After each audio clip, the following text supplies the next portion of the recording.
Hi everyone, we can see that some of you are on the line. We're just going to hang on a minute or so just to wait for other people to join, because we can see that we still have a number of people yet to sign in. So if you could just bear with us, that would be great. Thank you.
Yeah.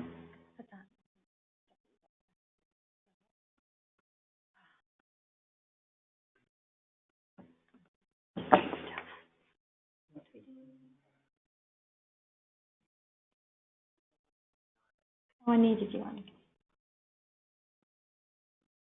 I don't know what to do.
Hi everyone, it's now just past 11, so we'll make a start. Apologies for the couple of minutes late start, we just had an issue with the technology there. I'm Emma Brightwell, the Marketing Manager here at ITHealth. Thank you for joining us and welcome to today's webinar, Be Assured and Compliant. Before we start, I'd just like to go through a couple of housekeeping points. The webinar today is being recorded, and we will send an email to you all after the webinar has taken place with a link to that recording. If you have any questions as we go along, then please post these within the GoToWebinar question panel towards the right-hand side of your screen, and we'll do our best to answer these at the end of the webinar. For now, I'd like to hand over to my colleague, Chris Booth, who will be leading the webinar session today. Thank you, Emma. Good morning, everybody, and thanks for joining us. What we plan to do today is take you through some preamble slides in terms of what the dashboard's about, ask a few questions, which probably will resonate with you, and then getting to the dashboard itself in terms of what it looks like and how it can help you. So without further ado, we'll make a start. So few questions to kind of set the scene, and one of the first ones is how do you get a full view, an holistic view of your estate, and know that you've got a truthful view of your cyber security and compliance and assurance. And this may look familiar. So you'll probably be familiar with some of the products that are on the right-hand side. You may have some of them implemented yourselves. But actually, the diagram is showing how complex it can be to manage all of this information, many, many different applications, many, many different products that are out there, hardware, software, and how do you actually correlate all of that information and check to make sure that everything is assured and any vulnerabilities have been resolved and have been remediated. In addition, how do you currently manage your care certs? How do you manage your DSPT submissions? What are you doing around Cyber Essential Plus? And actually, the first part of the statement I made earlier was actually all the internal things that you deal with. This is all the external things that you've been asked to deal with now, and how do you provide information to be able to substantiate these external requirements. What we're trying to do is give you a solution here that actually answers all your internal questions, and as a byproduct will then give you answers to all these external requirements as well. We just completed a new document which actually underlines the DSPT requirements and looking at the cyber-related mandatory requirements, we've estimated that we can provide support for about 58% of that submission. So what does that mean? It means we can automate care certs. It means we can give you a very easy and quick, easy on the eye, quick and simple way to identify vulnerabilities, identify risks, those devices and software that's affected, and find out exactly where you need to provide remediation. In addition, giving you full visibility of all your updates, all your patching requirements in real time, and then making sure that any of those devices that need to be rebooted can be, and any reboots that need to take place will take effect immediately and remove those vulnerabilities. And in addition to that, we can also look for what's going on with regard to antivirus, ATP, in a detailed way, encryption status, and also look at global vulnerabilities in a way that we've not seen before.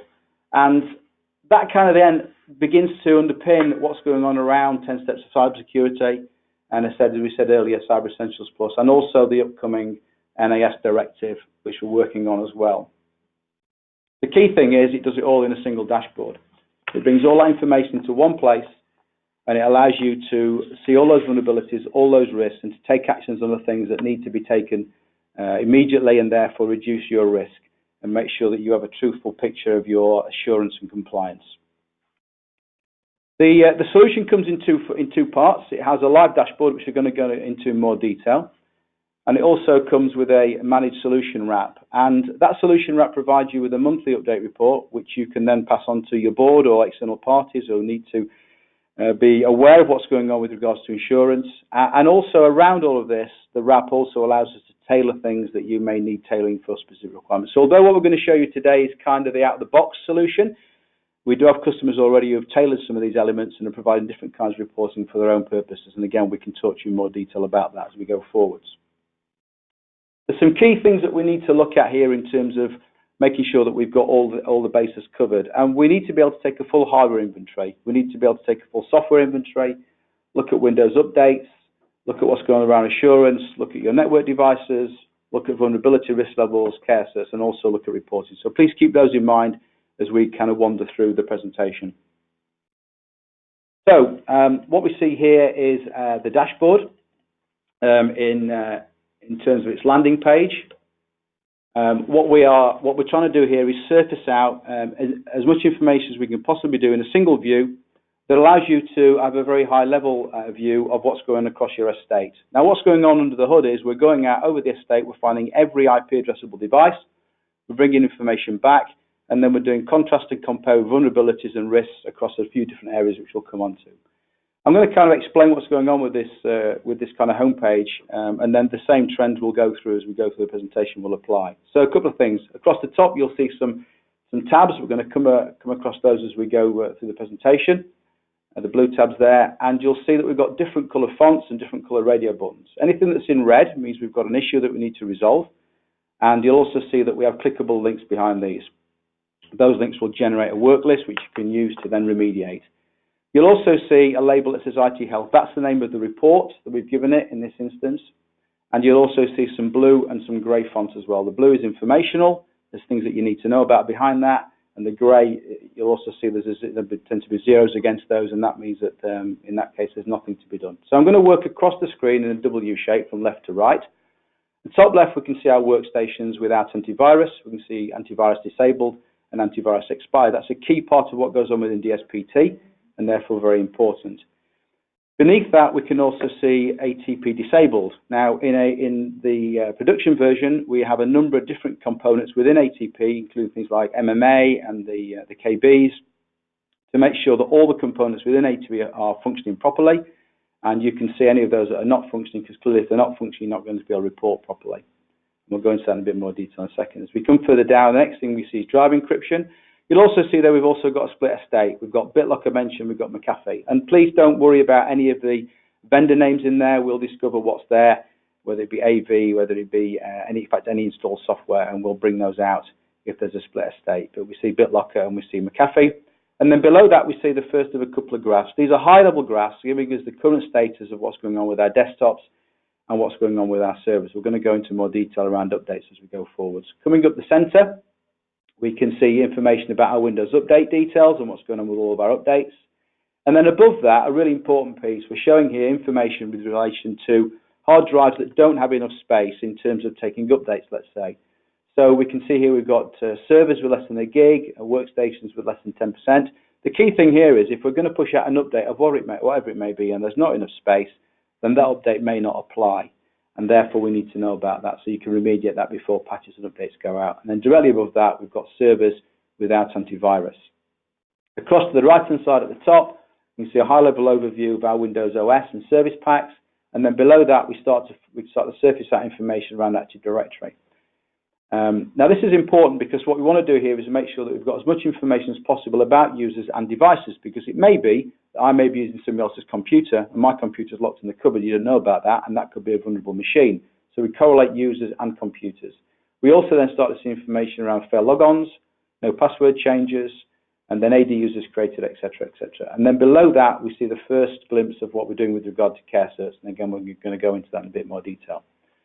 Let me draw your attention to a couple of things before we move on. One, we've got a number of different vendors named on here already. If we didn't have this dashboard, we would need to be going to those individual solutions to look at what was going on in those. So McAfee, Windows, Microsoft, looking at what's going on with AD, etc., etc. We're now bringing all that into one dashboard, which is really, really powerful. Now, if you mention,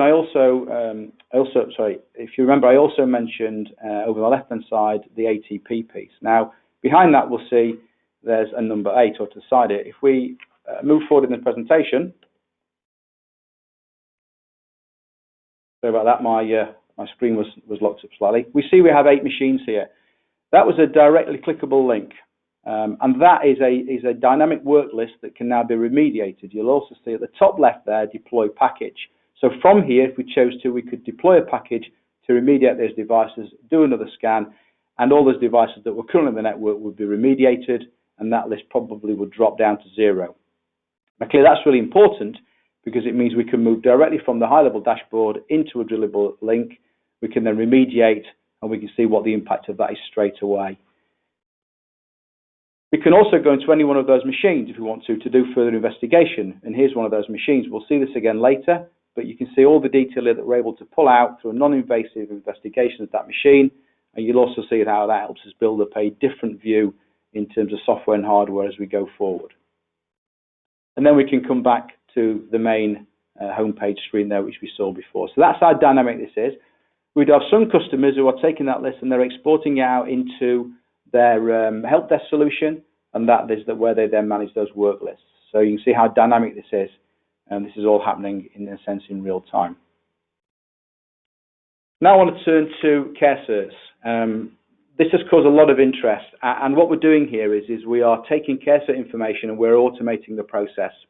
So your current process, as I'll touch on in a second, is probably manual. You may have some automation in place, but we're showing here on this particular screen all care certs, and we're graphing that in terms of your trends on the left-hand side with the blue and red lines, and on the right-hand side, we've also got a bar graph showing what's outstanding, what's resolved.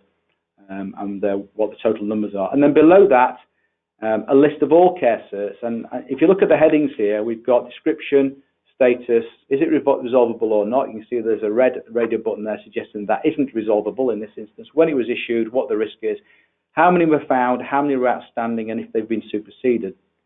The found and outstanding columns are interesting because what we're showing there is, as you move forward, you will always have a historical log there of how many you found originally and how many you've resolved. We're going to go into this in more detail. What we now see on the screen is a more detailed view of care certs. On the left-hand side are all of our outstanding care certs, and on the right-hand side are all of our resolved. And these two lists are dynamic. If we were to resolve a care cert on the left-hand side, it would move to the right. But what's really interesting is if one had been resolved and a new device came on the network that was vulnerable and had that care cert, it would move back to the left, and you would see the number 1 outstanding appear if it was one machine. So there's the list. We can also look at particular detail around that care cert. Now, things to note here are the affected platforms, the description, what the remediation process is, and there's also a link there to care cert, so you can link out directly to the NHSD website and look at that care cert in its native format on their website. But a lot of detail there. And in addition, we can then also group those care certs, in this case, by month. So very, very powerful.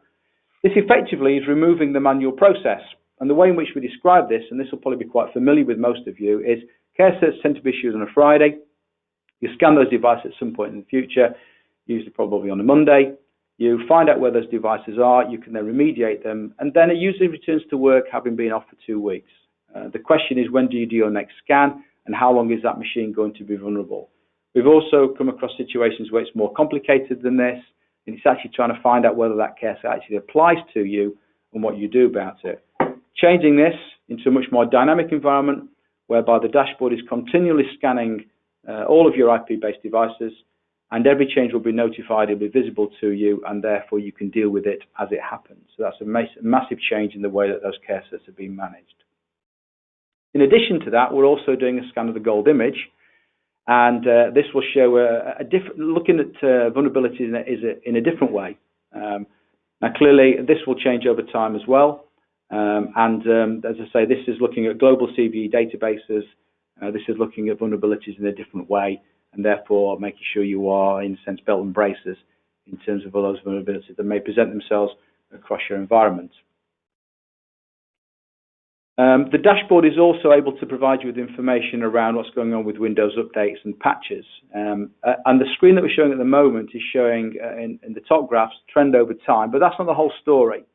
So what we do below that is we break that down into what we call heat maps, and those heat maps in this instance are showing desktops on the left and servers on the right. Now clearly the server one is going to be more complicated because your reboot strategy will be different to that of desktops. But these are clickable links.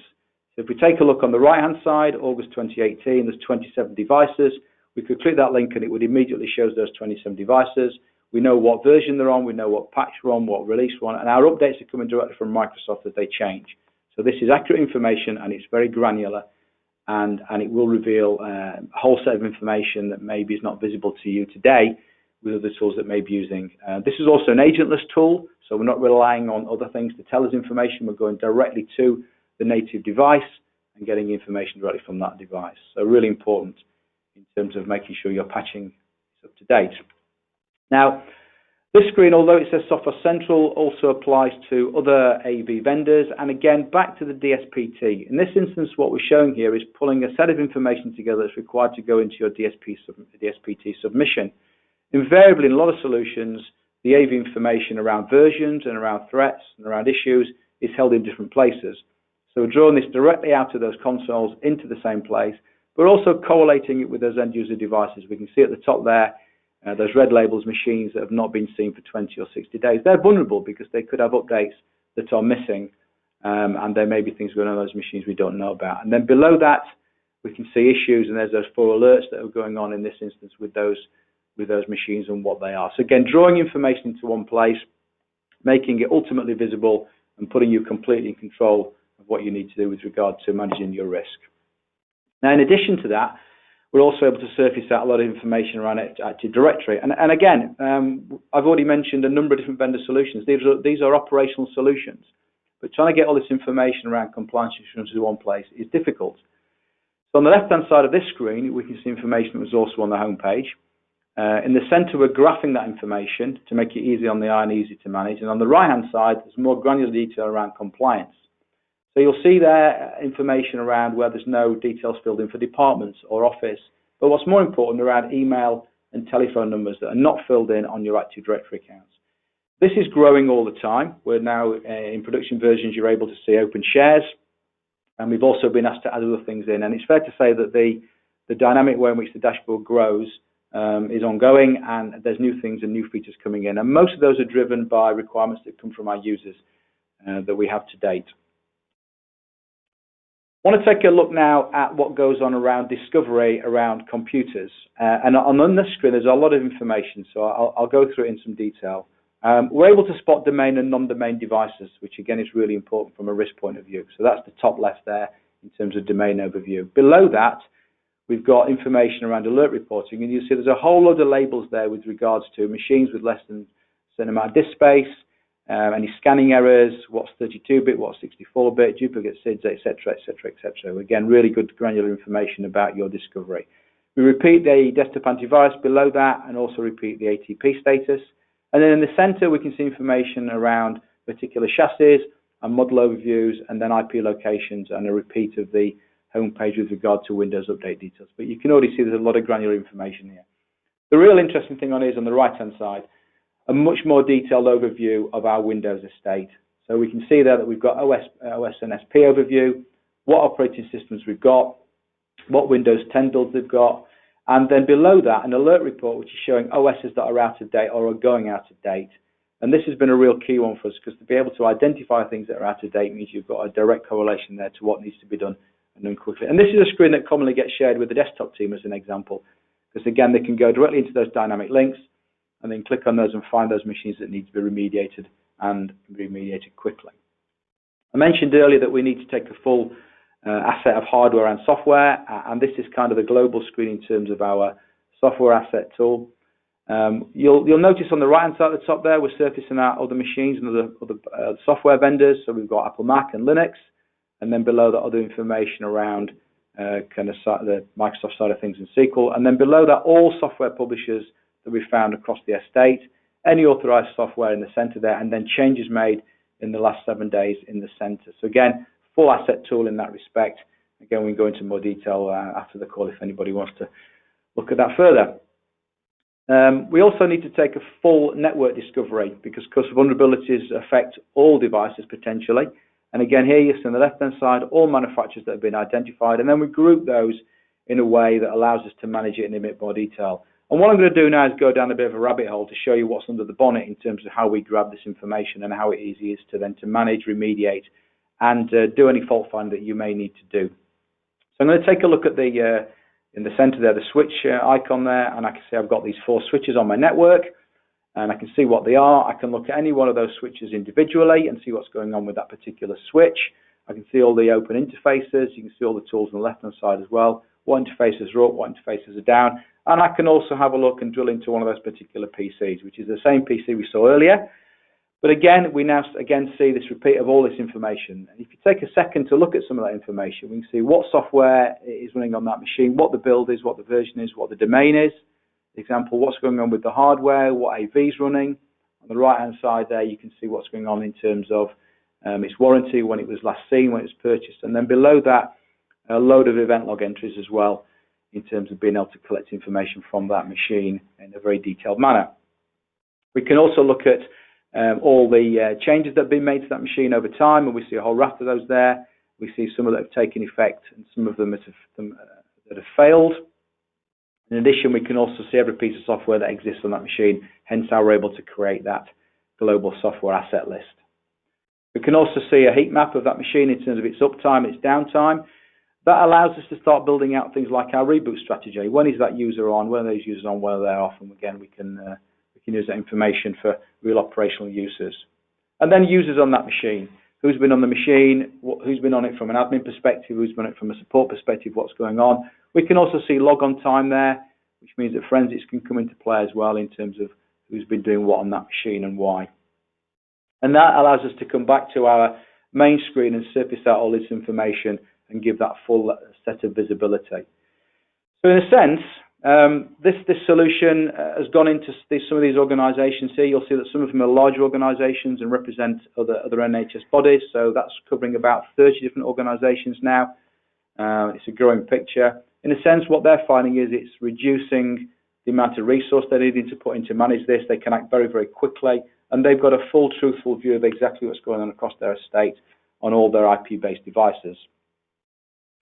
That first deployment was with Nottinghamshire HIS. Mike Press gave us his statement, also wrote a case study with us, and this is a really powerful statement in terms of what he's found. And they are now 16 months into using the solution, have grown it out massively and are using it in many, many different ways to give that high level of assurance.